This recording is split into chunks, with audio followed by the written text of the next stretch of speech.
हैं उत्तराखंड की खबरों का। रुड़की में बारिश से बाढ़ जैसे हालात बन गए हैं, सड़कें पानी से भरी हुई हैं, लोगों को भारी दिक्कतें यहां पर झेलनी पड़ रही हैं। घरों के अंदर तक पानी घुस गया है।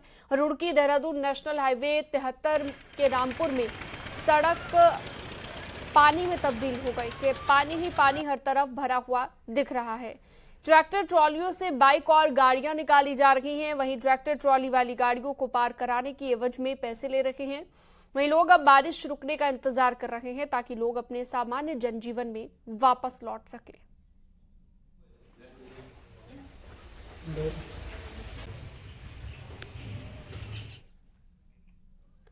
हरिद्वार के जलभराव वाले क्षेत्रों में रेस्क्यू ऑपरेशन जारी है। कल देर रात आदर्श कॉलोनी लक्सर में जलभराव के चलते जलमग्न हुए एक घर से दिव्यांग व्यक्ति को एसडीआरएफ की टीम ने रेस्क्यू किया।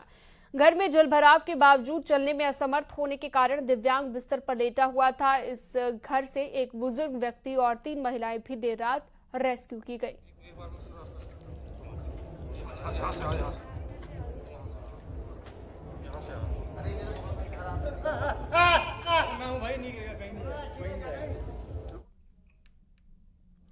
चमोली में लगातार मौसम बदल रहा है। बारिश से सबसे बुरे हालात बद्रीनाथ हाईवे के हैं। यहां पर सड़क बंद होते ही घंटों तक तीर्थयात्रियों को हाईवे खुलने का इंतजार करना पड़ता है। वहीं लगातार हो रही बारिश की वजह से प्रशासन की चिंताएं भी बढ़ गई हैं। 15 जुलाई से लेकर 17 जुलाई तक एक बार फिर से चमोली जनपद में मौसम का रेड अलर्ट जारी कर दिया गया है, जिसको लेकर प्रशासन ने तैयारियां शुरू कर दी हैं। लैंडस्लाइड जोन पर अतिरिक्त जेसीबी मशीनें तैनात कर दी गई हैं। इसके अलावा जो यात्री रास्ते में फंस रहे हैं उनके लिए भोजन की भी व्यवस्था की जा रही है ताकि यात्रियों को कोई दिक्कत ना हो।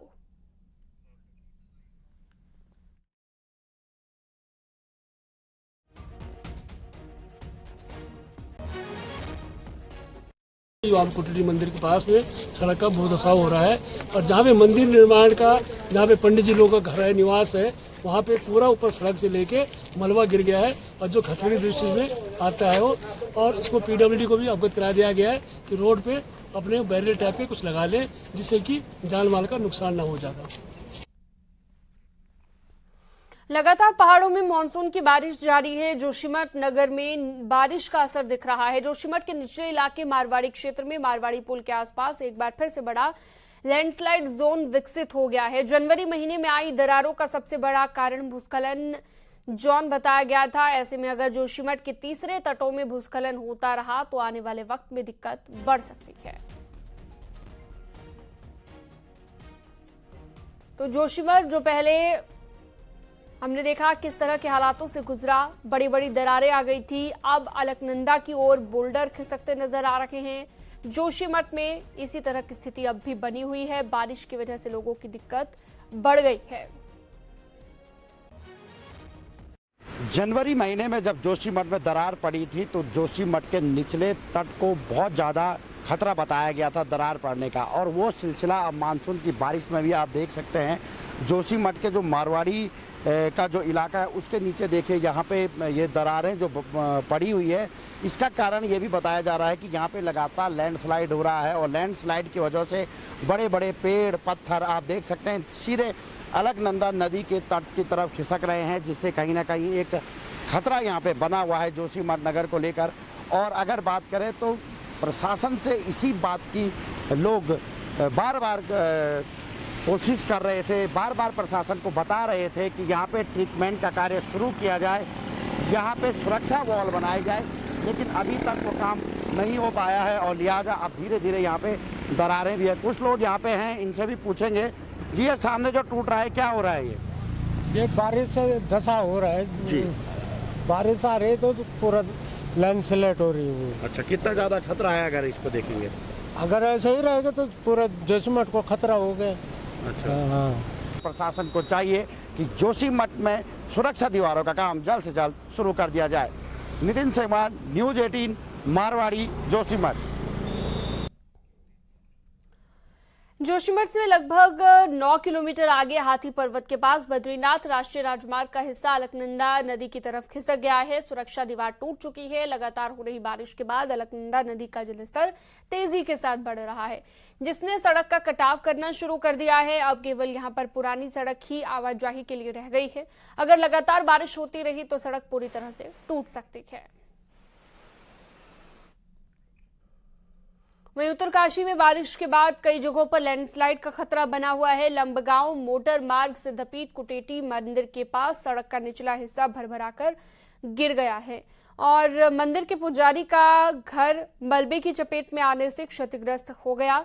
इतना ही नहीं, सड़क में अभी भी बड़ी बड़ी दरारें पड़ी हुई हैं। कभी भी भरभराकर गिर सकती हैं ये दीवारें और मंदिर सहित आवासीय भवन को लगातार खतरा बना हुआ है। प्रशासन से मांग की गई है मंदिर पुजारी की ओर से कि जल्द ही यहां पर सुरक्षात्मक कार्य नहीं हटाया गया तो कुटेरी मंदिर सहित आवासीय भवनों को बड़ा खतरा होगा। लैंडस्लाइड हो गया, जिसके लिए हमारे परिवार और मंदिर को खतरा उत्पन्न हो गया है। इससे पूर्व हमने कई बार शासन प्रशासन को, पीडब्ल्यूडी को लिख के दिया, अभी तक उसमें कोई कार्रवाई नहीं हुई। कुटेरी मंदिर के पास में सड़क का बहुत दसाव हो रहा है और जहाँ पे मंदिर निर्माण का, जहाँ पे पंडित जी लोगों का घर है, निवास है, वहाँ पे पूरा ऊपर सड़क से लेके मलबा गिर गया है और जो खतरे दृष्टि में आता है वो, और इसको पीडब्ल्यूडी को भी अवगत करा दिया गया है कि रोड पे अपने बैरियर टाइप के कुछ लगा ले, जिससे कि जान माल का नुकसान न हो जाता। अगली खबर देहरादून से। कोटद्वार में मालन पुल टूटने का मामला, स्पीकर और लोकल विधायक रितु खंडूरी यहां पर पहुंची हैं और देहरादून पहुंचने के बाद आज सचिवों से वो जवाब तलब कर सकती हैं। आपदा और पीडब्ल्यूडी सचिव को बुला सकती हैं यहां पर रितु खंडूरी और मामले को लेकर कार्रवाई हो सकती है। तो कोटद्वार में मालन पुल टूटने का ये मामला है, इसे लेकर अब रितु खंडूरी यहां पर आपदा और पीडब्ल्यूडी सचिव को बुला सकती हैं और इसके पीछे वजह क्या रही, इसी को लेकर जवाब तलब किया जा सकता है।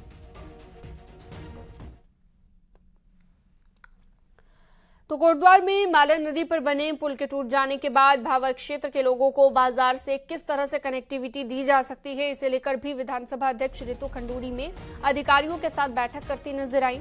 डीएम पौड़ी, एएसपी कोटद्वार समेत पीडब्ल्यूडी और अन्य विभागों के साथ बैठक कर रितु खंडूरी ने विकल्प के तौर पर कण्व आश्रम मार्ग को दुरुस्त करने के निर्देश दिए। वहीं रितु खंडूरी ने विकल्प मार्ग का भी निरीक्षण किया है।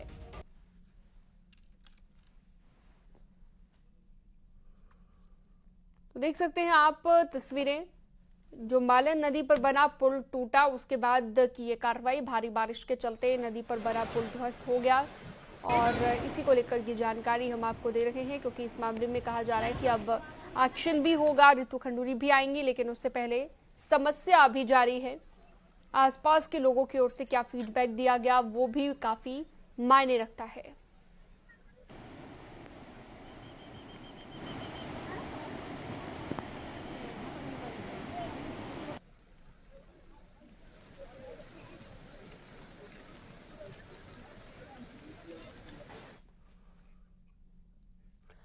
कोटद्वार के मालन नदी पर बने पुल के टूटने के दौरान का सबसे पहला वीडियो सामने आ गया है। वीडियो में देखा जा सकता है कि किस तरह पुल के टूटने के बाद दो लोग टूटे पुल के हिस्से के ऊपर से गुजर रहे हैं।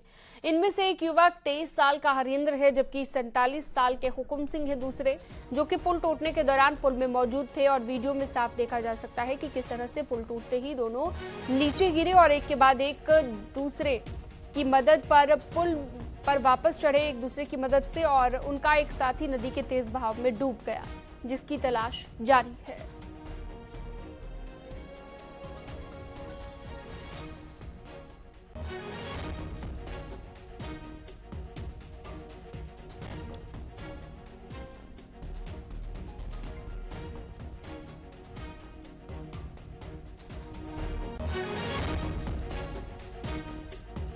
तो पुल टूटने से नीचे गिर गए थे ये दोनों लोग और बमुश्किल ये ऊपर चढ़े, लेकिन एक साथी इनका फिर भी खो गया और एक दूसरे की मदद से तीनों बाहर आए।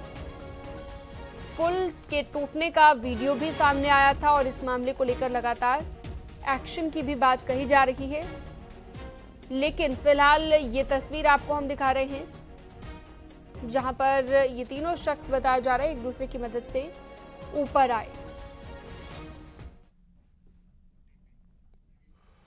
यूनिफॉर्म सिविल कोड यानी कि यूसीसी को लागू करने की दिशा में बीजेपी कोई जल्दबाजी नहीं दिखाना चाहती। यही वजह है कि उत्तराखंड का यूसीसी ड्राफ्ट तैयार है, लेकिन अब इसके लिए केंद्र की हरी झंडी का इंतजार है। देखिए,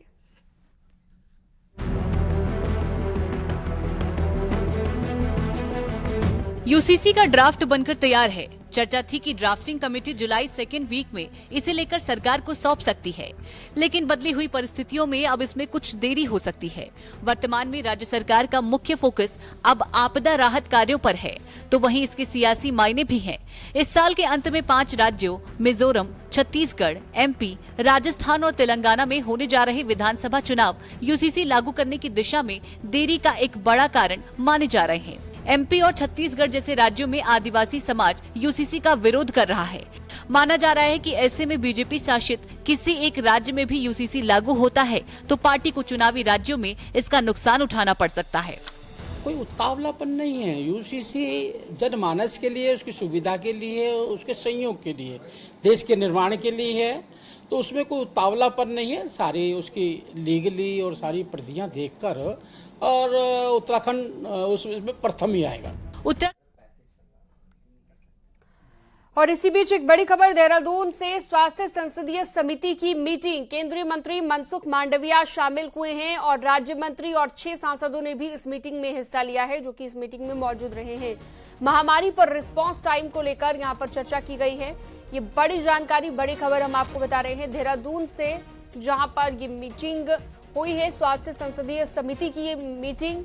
केंद्रीय मंत्री मनसुख मांडविया शामिल हुए हैं, राज्य मंत्री और 6 सांसदों ने भी इसमें हिस्सा लिया है। खबरों का सिलसिला लगातार जारी है, एक छोटे से ब्रेक के लिए रुकते हैं।